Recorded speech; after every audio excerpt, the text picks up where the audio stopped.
bad thing if we don't have sound. Okay, we'll go ahead and get started. If you want to, you can go ahead and take your Bibles out and turn to the book of Esther. Esther chapter 1. I am missing my partner tonight.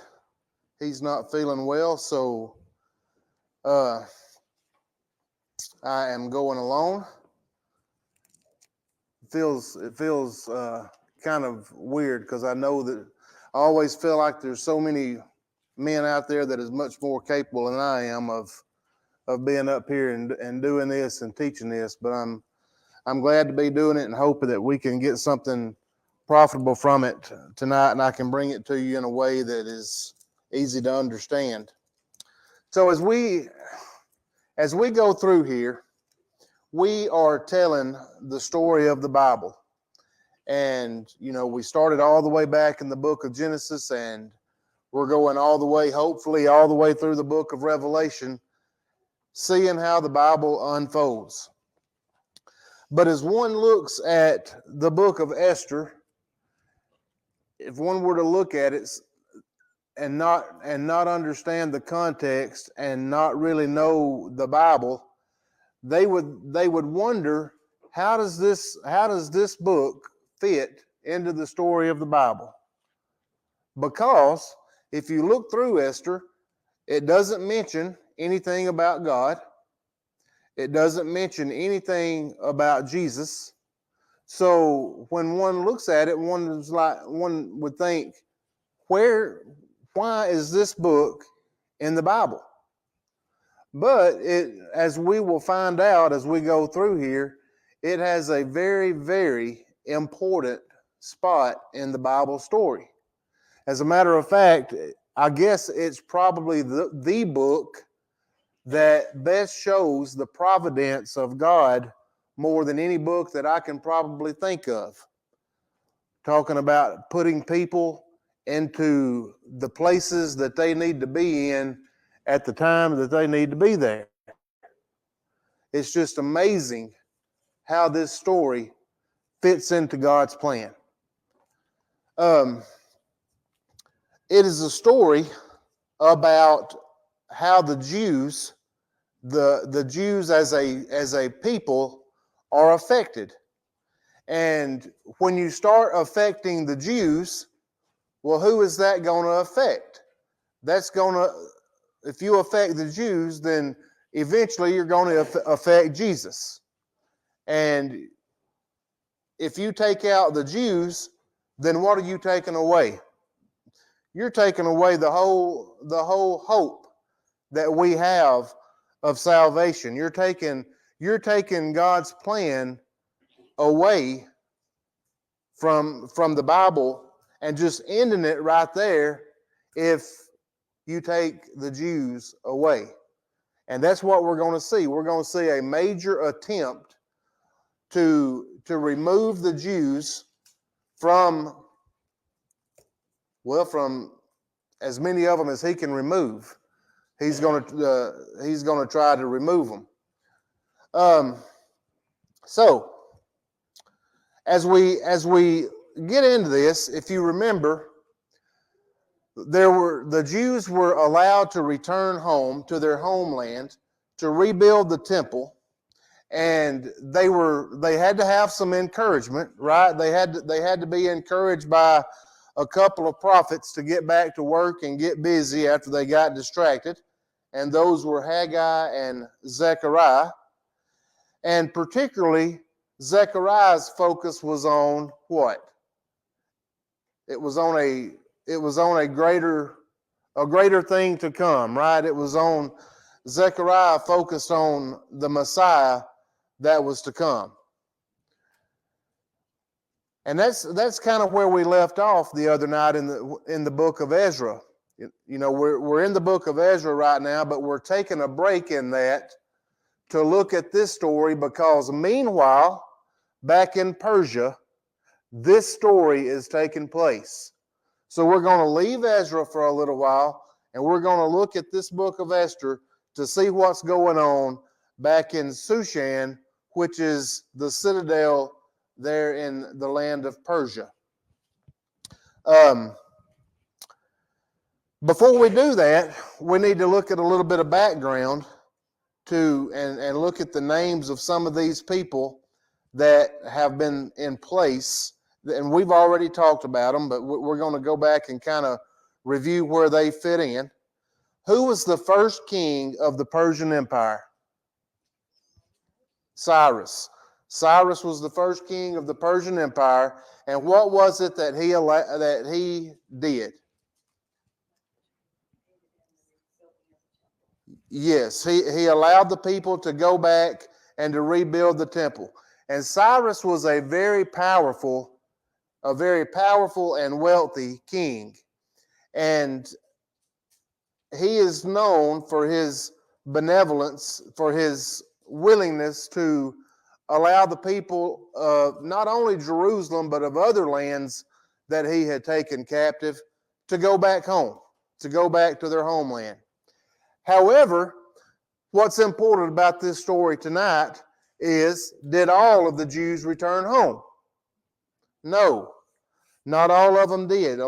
Some of them stayed there in the land and kept living in the places that they lived in while they were there in captivity and just continued life as it was.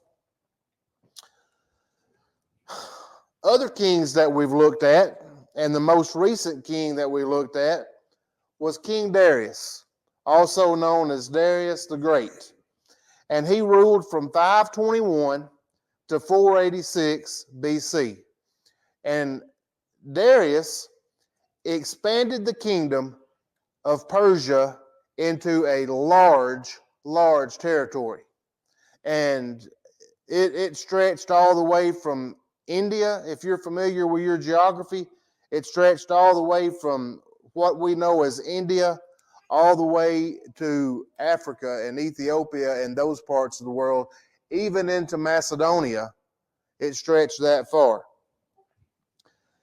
Darius was so powerful and controlled so much that he decided that he was going to go to battle with the Greeks, and he was going to try to fight the Greeks.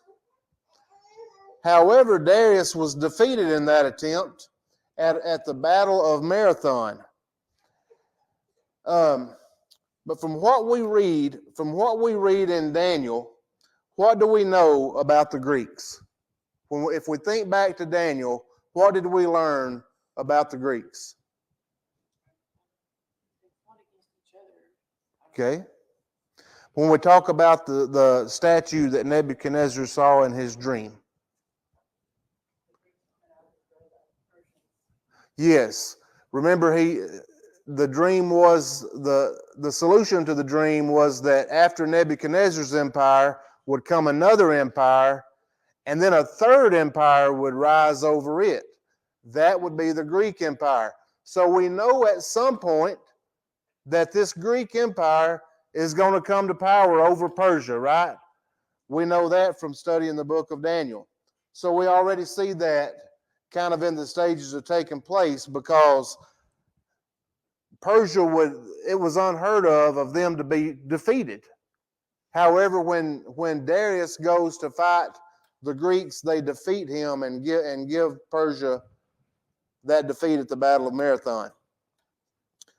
The reason we need to know that is because when Darius dies, his son comes to power. And does anybody know what Darius' son's name is? Xerxes. Darius' son is named Xerxes. And in the book of Esther, his title is Ahasuerus. I know a lot of times we just call him Ahasuerus, but from everything that I've listened to and read, that his name is pronounced Ahasuerus. That is the title that Xerxes goes by. His name is Xerxes, and he goes by Ahasuerus, and we're going to see that as we go throughout this book. Xerxes, or Ahasuerus, had one main goal. He wanted to extend the empire just like his father Darius did, but His main goal was he wanted to avenge the Greeks for defeating his father. That was his mission. He wanted to get vengeance on them. And that is, as we open the book of Esther and we talk about this great feast that he is going to throw, that's what he's trying to do. He's going to try to build up a great army to go and fight against Greece and defeat them because they defeated his father. Are there any questions before we get into the actual text? I know that was a rather long and tedious introduction. Okay, Esther chapter 1. Now it came to pass in the days of Ahasuerus, this was he who reigned over 127 provinces from India to Ethiopia. In those days when King Ahasuerus sat on the throne of his kingdom, which was in Shushan the citadel, that in the 3rd year of his reign he made a feast for all his officials and servants, the powers of Persia and Media, the nobles and the princes of the provinces being before him, when he showed the riches of his glorious kingdom and the splendor of his excellent majesty for many days, 180 days in all. So this is a huge event that Darius sets up, and one of the first things that we're going to see about him, one of the first things that we notice about him is, what do you notice about his character? What does he like to do, it seems like? Show off. That's what it seems to me like too. He likes to show off what he has. So he's going to hold this huge party, so to speak, and it's going to last for 180 days, which would be roughly about 6 months. It's a rather long party. But like I said, its purpose was to gather a huge army. He wanted to bring all of these important people there and show off what he had to try to build this army together to go and defeat Greece. And at the end of this 6 months, there's going to be a 7-day special event, it seems like there, where he is going to, he's going to even farther try to impress people. At the same time, we're introduced to Ahasuerus' wife, and her name is Vashti. And at the same time, while he's holding this event there, she is also holding a party for the ladies. And during this 7 days, Ahasuerus, it seems like, has a little bit too much to drink there, and he kind of does something that he's eventually going to regret. If you look in verse 10, it says, on the 7th day, when the heart of the king was merry with wine, he commanded Mehuman, Biztha, Harbona, Bigtha, Abagtha, Zethar, and Carcass, 7 eunuchs who served in the presence of King Ahasuerus, to bring Queen Vashti before the king, wearing her royal crown, in order to show her beauty to the people and the officials, for she was beautiful to behold. But Queen Vashti refused to come at the king's command, brought by his eunuchs. Therefore the king was furious, and his anger burned within him. So it seems that he has shown everything that he has off, and when he has too much to drink here at the end of the party, he decides that he's going to call in his wife, and he's going to show her off as well, because she was extremely beautiful. Now, a lot of people look at and a lot of scholars look at this text and think that he may have been showing her off in an indecent manner here, but the Bible really doesn't tell us that, and it really is not relevant to know. Either way, it was Even if she would have been fully clothed, it wasn't a proper way for a man to do his wife. So Queen Vashti refused to come to the king's command. Is that something that you normally wanted to do? No, you did not want to refuse the king's command, but Vashti did. Not only does it anger Ahasuerus, not only does it anger the king, but it also provokes his servants and other men because of what they think it portrays. What do the king's servants and the other men of the region think that this looks? What are they afraid of? Yes, they think, you know what? If Vashti is allowed to do the king this way, what's going to keep my wife from, or your wife or his wife from doing us that way? And it's almost like they're afraid of a women's revolt here, and that the women are going to, just start.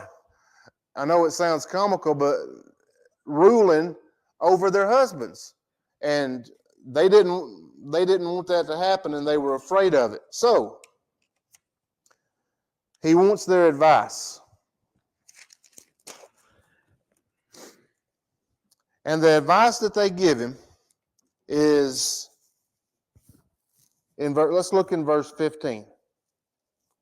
What shall we do to Queen Vashti according to law, because she did not obey the command of King Ahasuerus brought to her by the eunuchs? And Memucan, that's one of his servants, but he seems to take the lead here in this situation. He answered before the king and the princes and said, Queen Vashti has not only wronged the king, but also all the princes and all the peoples who are in all the provinces of King Ahasuerus. For the queen's behavior will become known to all women, so that they will despise their husbands in their eyes when they report. King Ahasuerus commanded Queen Vashti to be brought in before him, but she did not come. This very day, the noble ladies of Persia and Media will say to all the king's officials that they have heard of the behavior of the queen. Thus there will be excessive contempt and wrath. If it pleases the king, let a royal decree go out from him, and let it be recorded in the laws of the Persians and Medes, so that it will not be altered, that Vashti shall come no more before the king Ahasuerus, and let the king give her royal position to another who is better than she. So what do they want to do? What's the answer here? Remove her from as queen, and let's put somebody else in her place, and that will stop this. That will put this down, and we can go on with life as we want it. Okay? Any questions or comments through chapter 1? So chapter 1 is not a lesson on women's liberation, as Lonnie called it the last time he taught it. That's not the main point of the lesson in chapter 1. What the main point is kind of setting the stage for the rest of the story that is going to take place as we get into chapters 2 and 3. That's where we're really going to get into what's going to be happening here. I'm glad you said that, because every time I read it, I get caught up in that's not right. He shouldn't have, Mm-hmm. I have to remember it's for God's plan to be fulfilled. That's yes. Chapter 1 and 2 are what they're doing, and listen close, because this is an important point.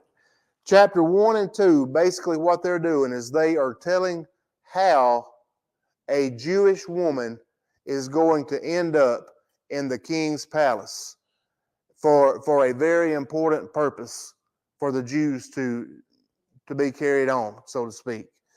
It's just setting the stage. All right.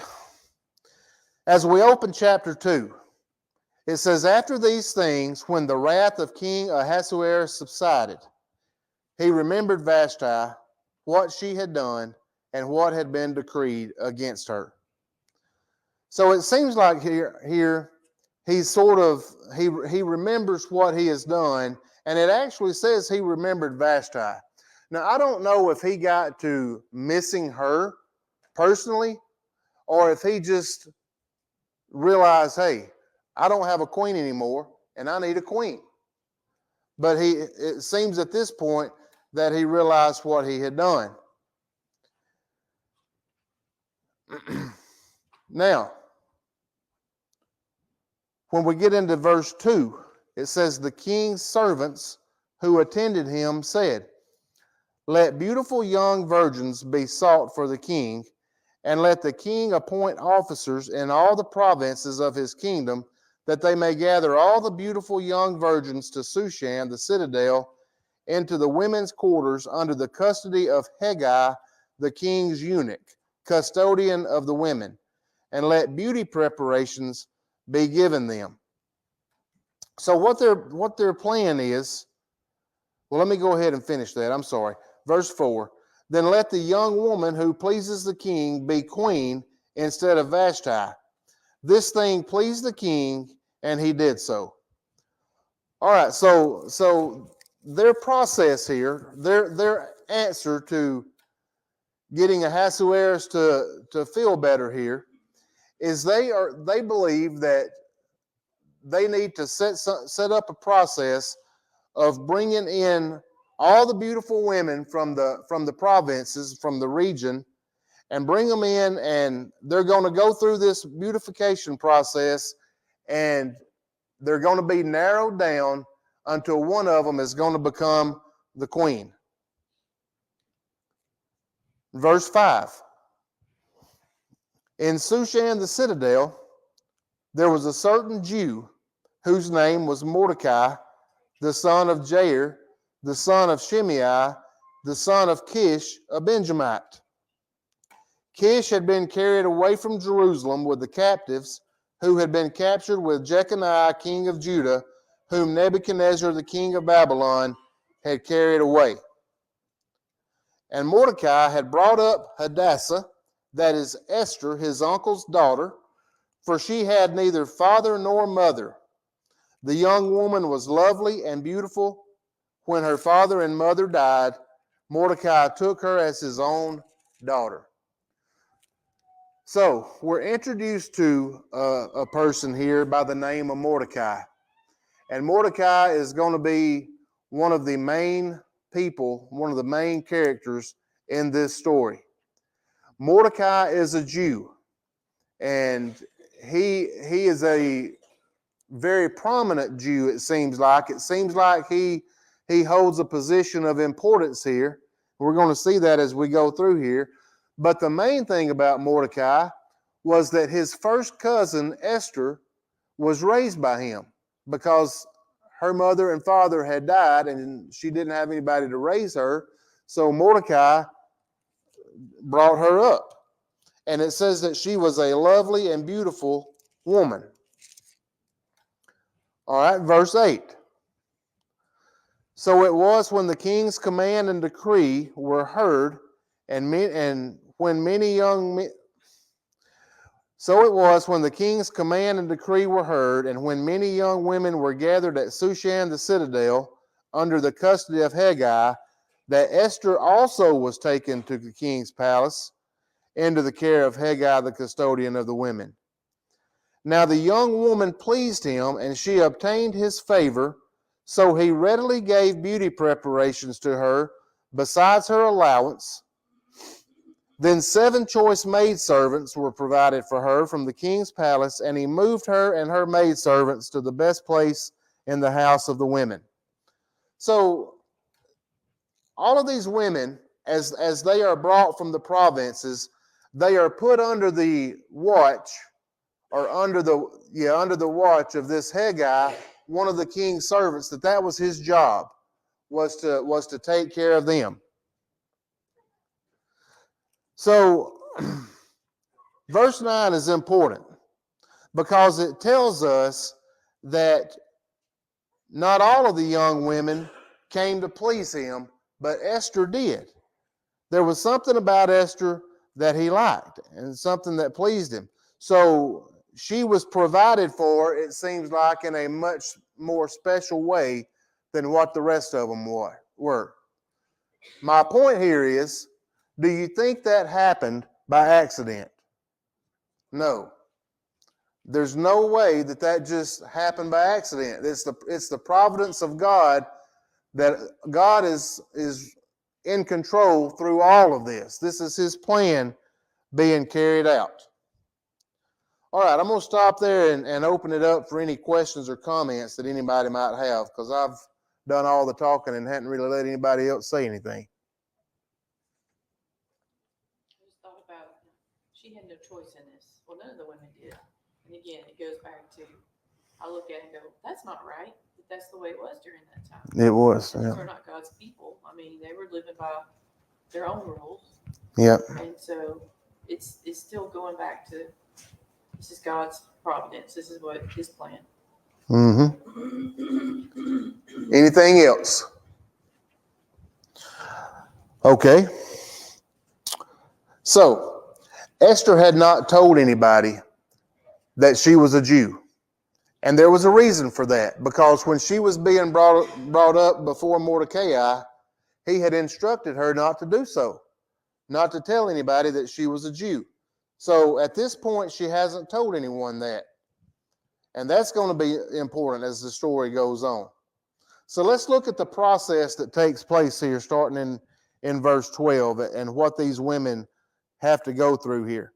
In verse 12, it says, each young woman's turn came to go into King Ahasuerus after she had completed 12 months' preparation according to the regulations for the women. For thus were the days of their preparation apportioned, 6 months with oil and myrrh, and 6 months with perfumes and preparations for beautifying women. So that tells you a lot about the leaders here, in my opinion, and about the king. A lot of their focus was on beauty. Things that, that was where their focus was. Because you see here that as these young women go through this process, it's a full year of this beautification and learning beautification and apparently smelling good with perfumes and things like that. Verse 13, thus prepared each young woman went to the king, and she was given whatever she desired to take with her from the women's quarters to the king's palace.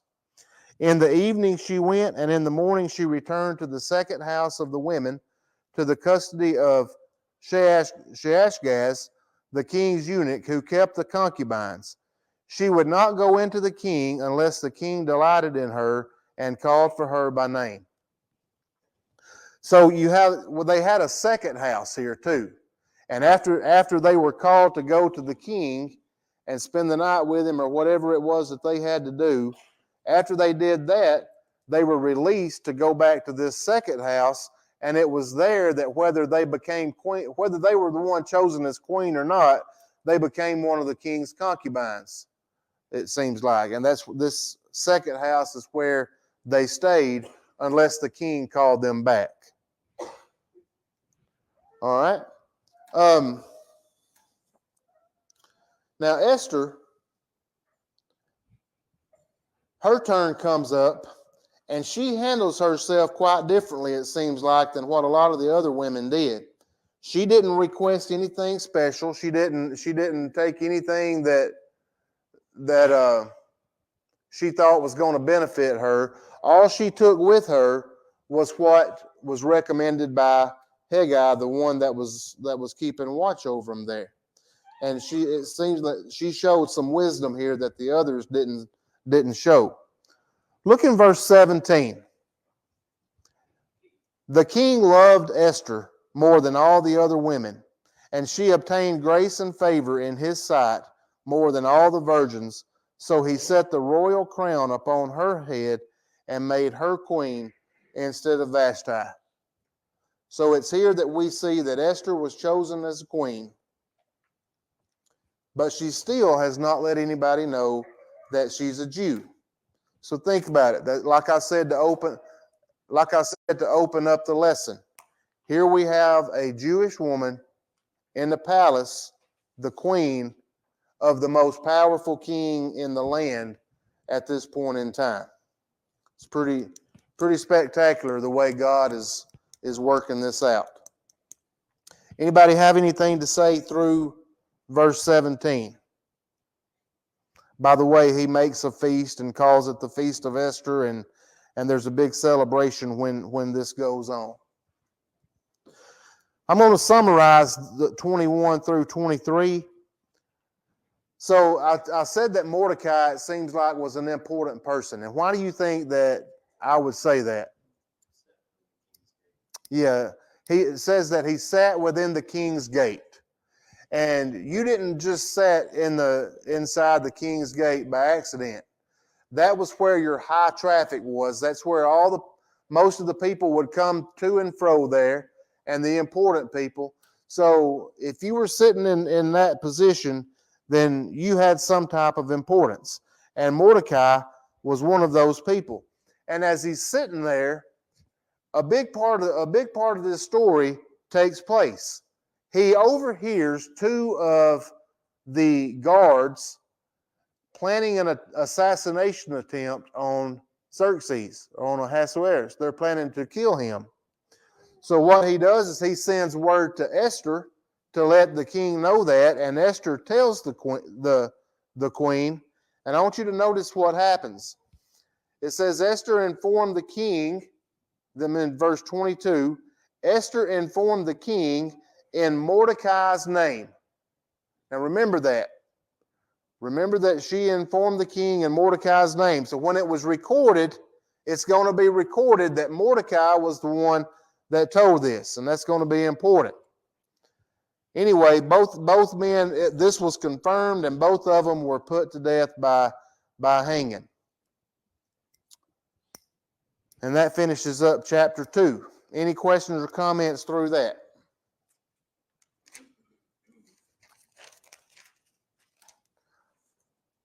All right, let's move on to chapter 3. So everything is pretty good up until this point, and now we have a change of events here. We have something bad that is going to happen. In verse 1 and 2, it says, After these things, King Ahasuerus promoted Haman, the son of Hammedah the Agagite, and advanced him and set his seat above all the princes who were with him. And all the king's servants who were within the king's gate bowed and paid homage to Haman, for so the king had commanded concerning him. But Mordecai would not bow or pay homage. Then the king's servants who were within the king's gate said to Mordecai, Why do you transgress the king's command? I'm going to stop right there. So the king promotes this man that's going to turn out to be a very wicked man, Haman, and he promotes him above all the other princes, and he makes a command for all of them. When he walks by, what are they supposed to do? Bow down to him. Now, nowhere in here does it say that they were to bow down and worship him. But there's something about this. There's a reason here that Mordecai will not bow down. And, we know that there's other places where it was proper for people to bow down to a person of higher position like this. But I think we can infer here that the reason probably was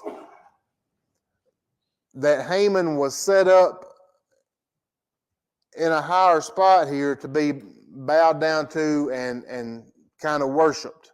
I think that can be inferred through the story, because Mordecai, being a Jew, would not do it.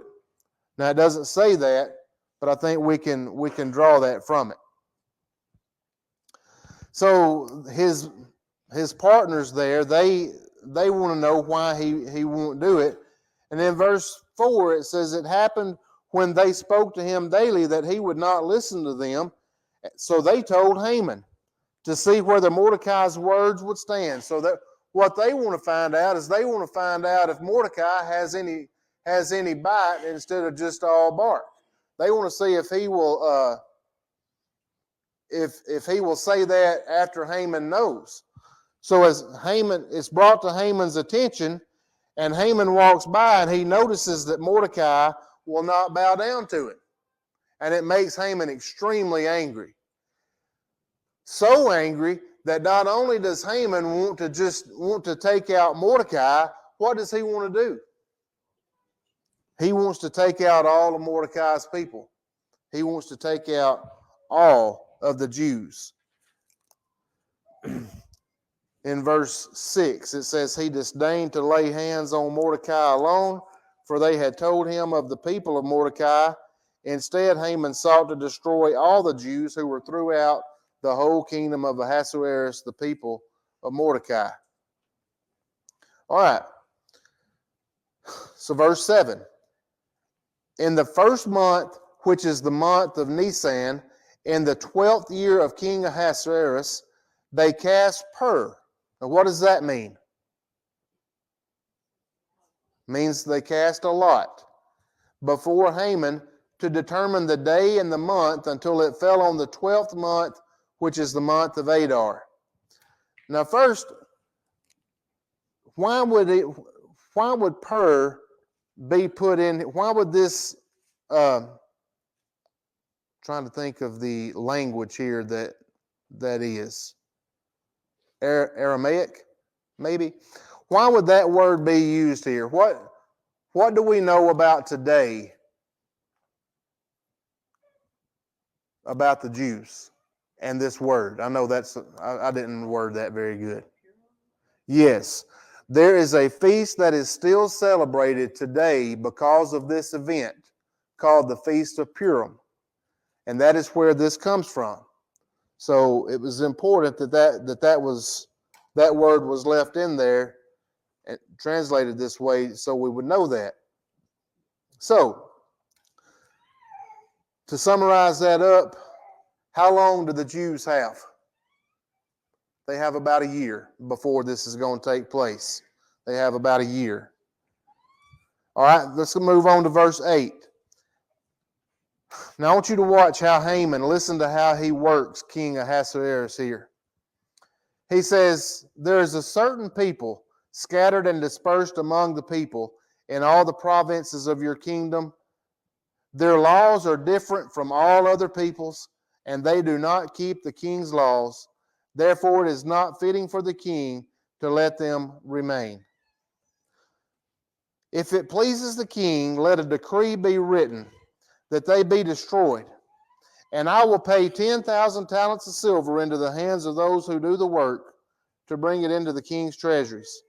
So the king took his signet ring from his hand and gave it to Haman, the son of Hammedatha the Agagite, the enemy of the Jews. And the king said to Haman, the money and the people are given to you to do with them as seems good to you. So, Haman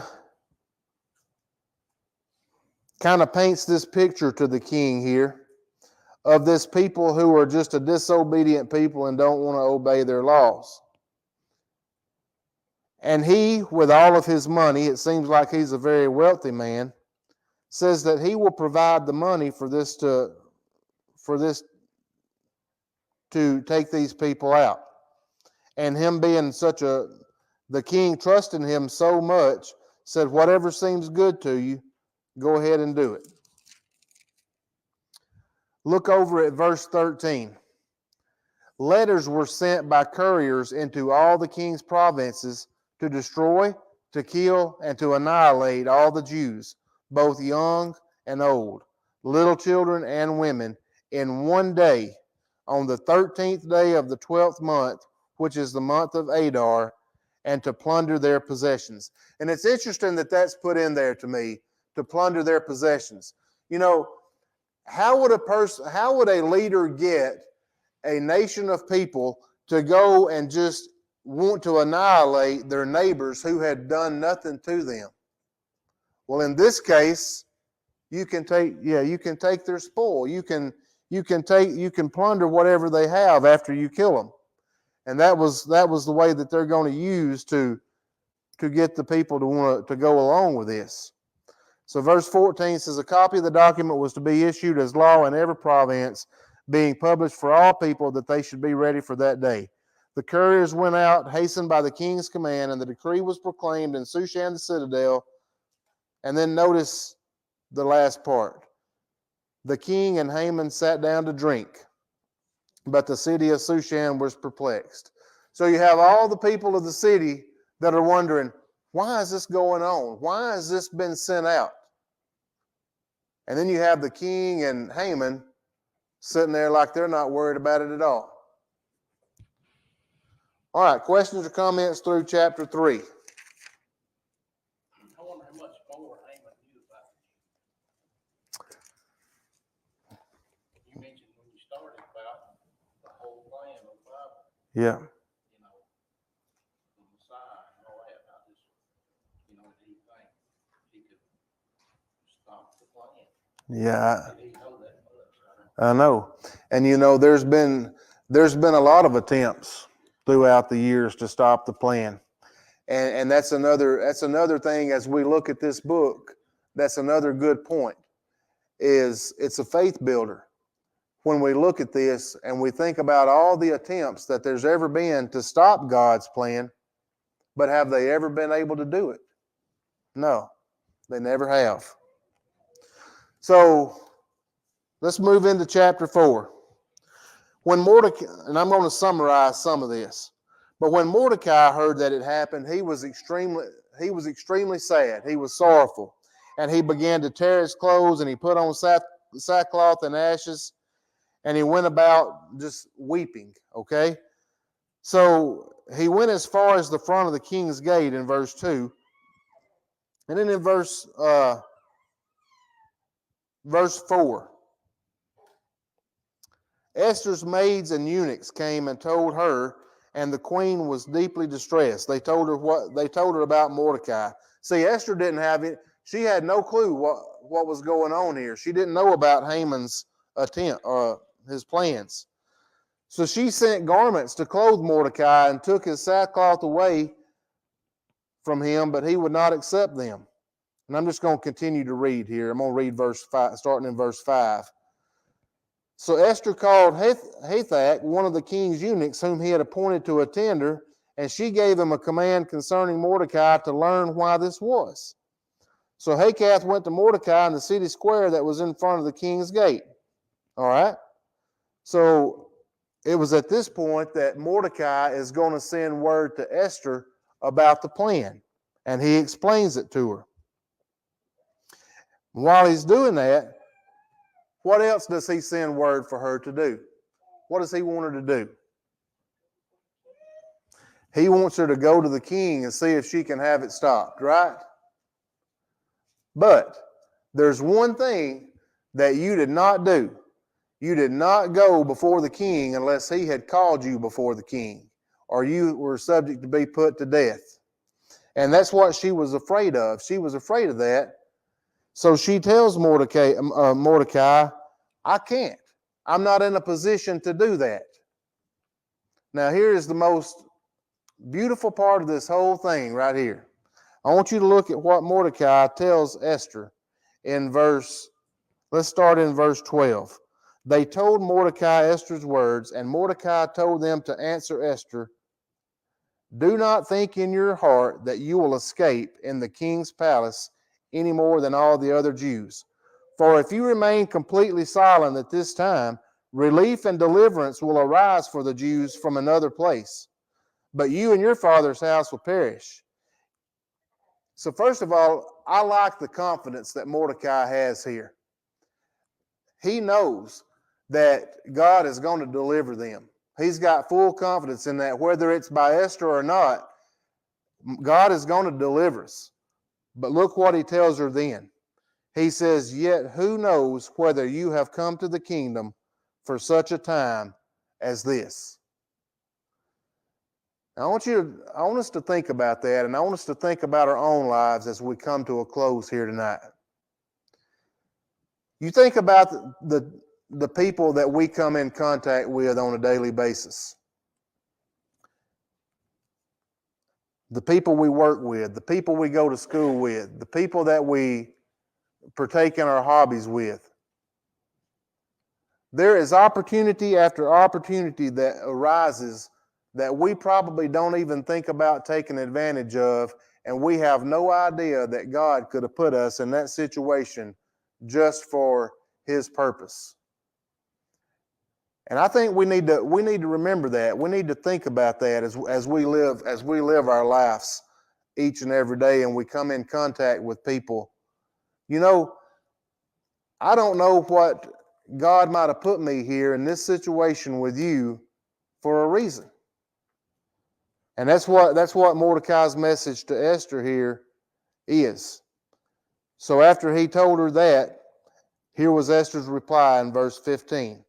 Esther told them to reply to Mordecai, "Go gather all the Jews who are present in Shushan and fast for me, neither eat or drink for 3 days, night or day. My maids and I will fast likewise, and I will go to the king, which is against the law. But if I perish, I perish." So Mordecai went his way and did according to all that Esther commanded him. Questions or comments as we end here tonight? She relied on God. You know, she said, "Pray for me." And it Yes. wasn't just her and her. Yeah. Maybe He likes me, or it was, I'm going to rely on God. Yeah. Good point. Thank you for your attention. We'll continue with Esther in chapter 5 next time. Thanks for watching. If you found this video to be beneficial, please follow us on Facebook or subscribe to our YouTube channel. Feel free to share it with others that you feel like may benefit from it. If you need to contact us, please contact us via email at quinn.church@yahoo.com. Also, if you're in the area, we would love for you to come visit with us at one of our assemblies. Have a good day.